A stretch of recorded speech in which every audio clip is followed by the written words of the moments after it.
Hi friends, யாருக்கெல்லாம் கடாய் சோறு பிடிக்கும்னு பாருங்கள். எங்கள் வீட்டில் நான் சிக்கன் தொக்கு பண்ணிவிட்டு பாருங்கள், இப்போ தான் பண்ணேன். நேற்றுக்கெல்லாம் சமைக்கக்கூடாது இல்லையா, நாளைக்கு அமாவாசை, அதனால் இன்றைக்கி சிக்கன் தொக்கு பண்ணேன். மீன் எல்லாம் இங்கே கிடைக்கல. பாருங்கள், இந்த கடாயில் வந்து சிக்கன் தொக்கு நல்லா காரமாக பண்ணிவிட்டு அதே கடாயில் தொக்கு எடுத்து இதில் ஹாட் பேக்கில் வச்சுட்டு கடாய் சாப்பாடு கிளறி இருக்கேன். இந்த சாப்பாடை நிறைய பேருக்கு பிடிக்கும், எனக்கும் ரொம்ப பிடிக்கும். இப்படி கிளறி சாப்பிட்ணுன்னா இன்றைக்கி கிளறி சாப்பிட்றதுக்கோசம் நான் பண்ணியிருக்கேன். பாருங்கள், இந்த கடாய் சோறு யார் யாருக்கு பிடிக்கும், இப்படி யார் யார் எல்லாம் சாப்பிடுவீங்க அப்படின்ட்டு நீங்கள் எனக்கு கமெண்ட் பண்ணுங்கள். உங்களுக்கும் பிடிக்குமா? ஏன்னா இந்த சாதம் வந்து டேஸ்ட்டே தனியாக இருக்கும். பாருங்கள்,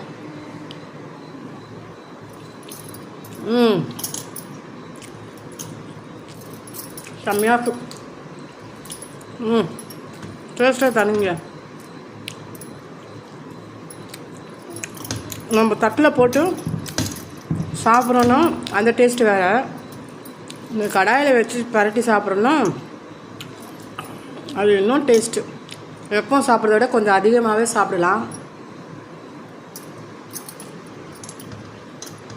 யாருக்கெல்லாம் இந்த கடாய் சோறு பிடிக்கும்னு சொல்லுங்கள். நீங்களும் உங்கள் வீட்டில் சாப்பிட்டு பாருங்கள். இதெல்லாம் ஒன்றும் அசிங்கம் கிடையாது. கடாய் சாதம் வந்து அவ்வளோ உடம்புக்கும் நல்லதுன்னு சொல்லுவாங்க. சாப்பிட்டா இதை போல் பாத்திரத்தில் பரட்டி சாப்பிட்டா நல்லதுன்னு சொல்லுவாங்க. டேஸ்ட்டும் அதிகமாக இருக்குன்னு சொல்லுவாங்க. அதனால தான் நான் எப்போவும் வந்து எந்த தொக்கு பண்ணாலும் இப்படி பண்ணிவிடுவேன். வீட்டில் பசங்க இருப்பாங்க, பசங்களுக்கு கொடுப்பேன். பசங்க யாரும் இல்லைன்றதுனால இன்றைக்கி நானே சாப்பிட்றேன் இந்த சாப்பாட்டை. வீட்டில் யாரும் கிடையாது, இந்த சாப்பாடை நானே சாப்பிட்றேன். உங்களுக்கெல்லாம் யாருக்கெல்லாம் இந்த கடாய் சாதம் பிடிக்கும்ன்ட்டு கமெண்ட் பண்ணுங்கள். சாப்பிட்டுங்க, யாராக இருந்தாலும் சொல்லுங்கள்.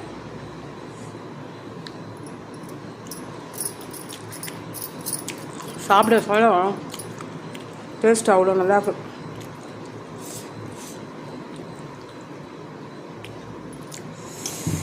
இதுவே சாப்பிட்டு வயிறு ரொம்பிடும் போல இருக்குது.